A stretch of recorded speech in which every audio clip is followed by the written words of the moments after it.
Hola jóvenes, este es nuestro último programa del tema de letra de cambio y vamos a dar algunos aspectos y retocar otros más que nos hacen falta. En cuanto al pago, eh, el pago parcial. ¿Qué implica eso? Un abono que se hace al documento.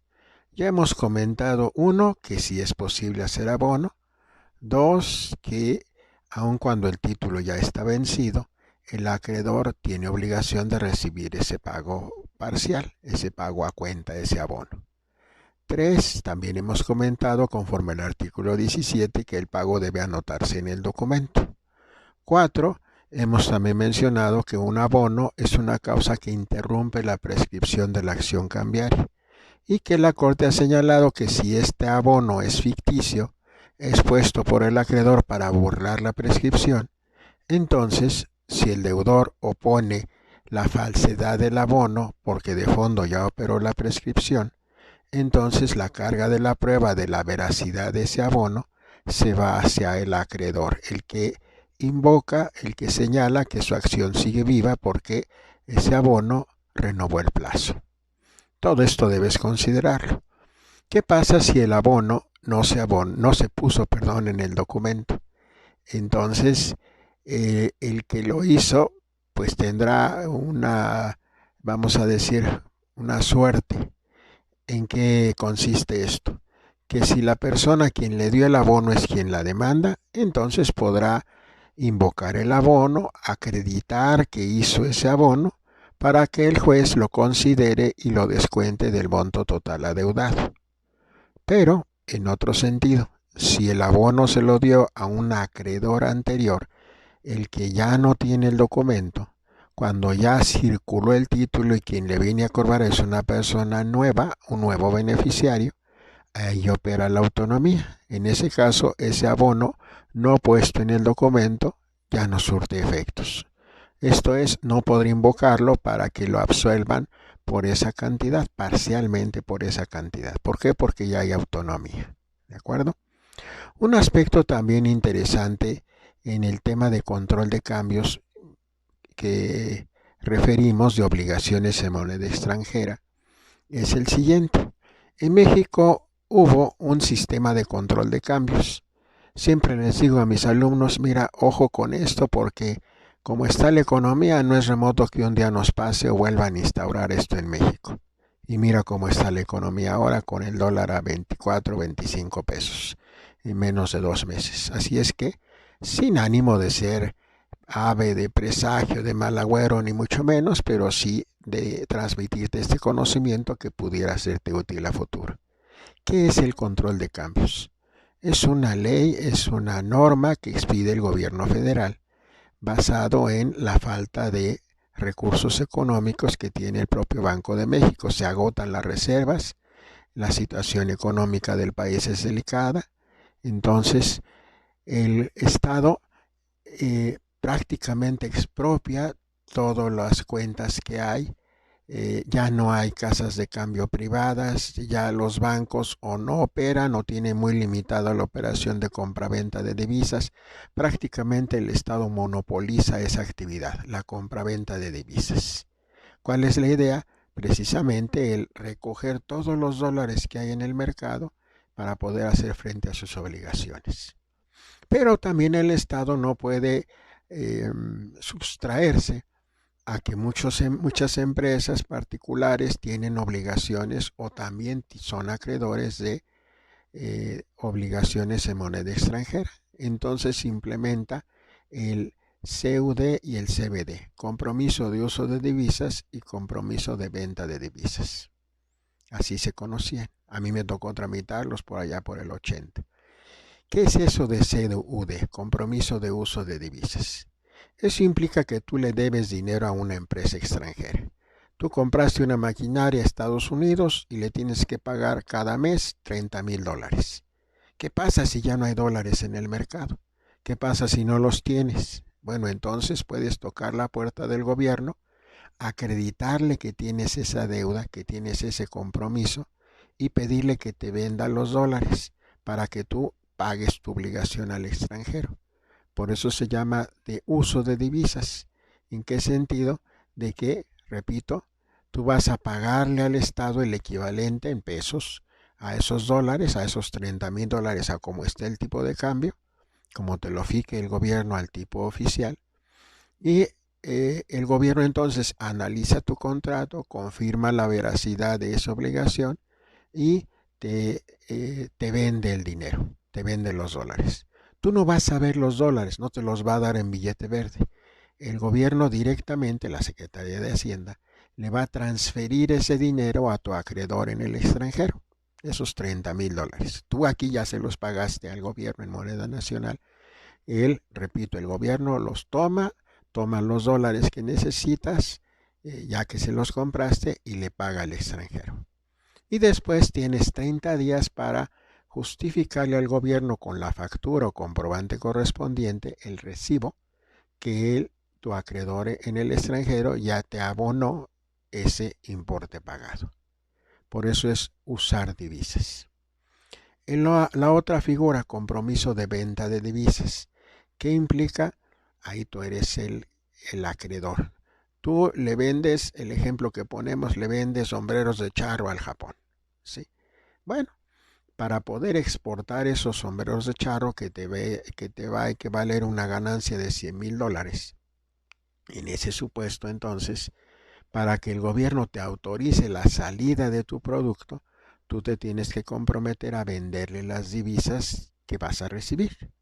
¿Qué implica entonces? Que Japón te va a pagar esos $100,000, pero no los vas a ver en tu cuenta. Esos $100,000 se van a depositar en la cuenta del gobierno y a su vez el gobierno te va a depositar a ti, pero en moneda nacional, al tipo de cambio oficial, obviamente. Tú no vas a ver, repito, ese billete verde. Pues que no quiero venderle al gobierno, pues entonces no puedes sacar tu mercancía del país. Eso es el compromiso de venta de divisas. Tiene que publicarse este control de cambios en el Diario Oficial de la Federación, lo expide el Ejecutivo en base a su ley de atribuciones en materia económica o el equivalente. En Argentina, por ejemplo, se dice de la figura del corralito que ocurrió hace unos 10 años.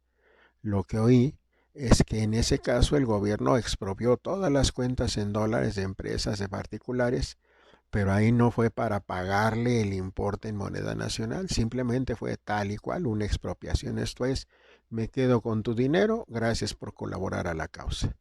Eso se conoció, repito, como el corralito, a reserva ya de que puedas tú investigar por tu causa los alcances de eso en Argentina. ¿De acuerdo? Bien, pasamos a otro tema que se refiere a la prescripción de la acción cambiaria. Ya dijimos que el plazo es de 3 años, que comienza a correr a partir de la fecha en que fue legalmente exigible el documento, la fecha de exigibilidad. Me han ustedes preguntado, no sé si María me preguntó en cuanto a las letras a la vista. Primero espera los 6 meses de presentación de la letra de cambio a la vista y después cuentan los 3 años. 3 años más 6 meses. Bien, en este caso hay causales que interrumpen la prescripción. Algo hemos comentado ya, las recordamos. ¿Cuáles son esas causales que interrumpen o anulan la prescripción ya ganada? ¿Cuáles son? Número 1, la realización de un requerimiento de pago. ¿Qué es eso? Una carta, una notificación notarial, hasta una llamada pidiéndote el pago. El punto es no solamente el requerimiento, sino que el acreedor tendrá que probar que hizo ese requerimiento. Por eso una llamada o un requerimiento ante 2 testigos o una simple carta no te sirven porque no vas a probar ese requerimiento si el deudor te lo objeta, desde luego. Lo mejor siempre es o vía jurisdicción voluntaria ante juzgado o vía interpelación ante fedatario público. La segunda causal es el reconocimiento del adeudo. Esto es, el deudor te dijo, sí, sí te debo. Esto se puede dar en 3 variantes. Primero, a través de una carta que el propio deudor firme diciendo, sí te debo, dame chance para el pago, que normalmente es lo que te piden para negociar un adeudo. Sí. No te garantizan que te van a dar la prórroga, el plazo, las condiciones que pediste, pero el acreedor, el banco, ya sale ganando con esa carta que tú presentas pidiéndole clemencia. Lo primero es reconocer que le debes. Entonces, en ese reconocimiento ya está la interrupción de la prescripción. La segunda subvariante en esto de reconocimiento es la celebración de un convenio. Te van a reestructurar el adeudo. Bueno, en eso ya la prescripción que ya llevabas ganada o transcurrida se anula y queda viva nuevamente la acción cambiaria. ¿Qué es eso de se anula y queda viva? Que si habían pasado 2 años, 3 meses a partir del vencimiento y no te habían cobrado, no te habían demandado, y hoy ocurre una de las causales que estamos viendo de interrupción, entonces esos 2 años, 3 meses se van a la basura y haz de cuenta el relojito de prescripción vuelve a cero, vuelve a comenzar a partir de una de estas causales con día 1, día 2, día 3, etcétera. ¿De acuerdo? Y también como reconocimiento, como causal de interrupción están los abonos que le hagas a tu adeudo. Esto es, si hoy haces un abono, tienes una deuda de 10 millones de pesos, si hoy abonas 100 pesos, pasa lo mismo. Esos 2 años, 3 meses que habían pasado, se cortan y el contador de la prescripción vuelve a comenzar a 1 día, 2 días, 3 días. Aquí siempre he comentado lo que hace un banco español, con nombre de Ciudad Española, en cuanto captan un dinero que tienes en una cuenta de ahorros, de cheques, de inversiones con ellos, jalan, valga la expresión, el dinero y te lo aplican al abono de tu tarjeta, no te piden permiso. Bueno, el permiso se lo das cuando abres la cuenta. Ay, qué tan válido es una duda, que esto se cuente como un abono. Déjame explicarme. Abono si están tomando tu dinero de una cuenta de inversiones o entraste a trabajar a un lugar y de tu nómina, de lo que te van a pagar, jalan lo que les debes hace 2 meses de tarjeta de crédito y te la abonan. Bueno, repito, el abono sí surte efectos. El punto es que no hay tu voluntad para hacer ese abono. Entonces me pregunto qué tan válido es invocar este abono a fuerzas, valga la expresión, como causal de interrupción de la prescripción. En mi concepto no debería ser, pero no conozco antecedentes todavía sobre esto. Bien, otra causal de interrupción es la presentación de la demanda. Y cada vez que promueves, ese plazo vuelve a contar, vuelve el contador a ceros, decíamos. ¿Qué pasa si te desistes de la demanda? ¿Qué pasa si el juez dice que tu demanda es improcedente porque no acreditaste legitimación, no acreditaste personalidad, dejaste caducar la demanda, etcétera? Es como si no la hubieras presentado. El contador de la prescripción sigue corriendo. ¿Por qué? Porque, repito, te desististe o te dieron palo en la sentencia en esa demanda. Hay que tener pues cuidado con esto porque puede llegarse a consumar, la prescripción. ¿De acuerdo? ¿Qué pasa si se dicta sentencia en ese asunto? Yo planteé mi demanda hace 2 años, todavía estábamos en tiempo. Ayer se dictó sentencia. Bueno, ¿qué pasa con la prescripción de la cambiaria?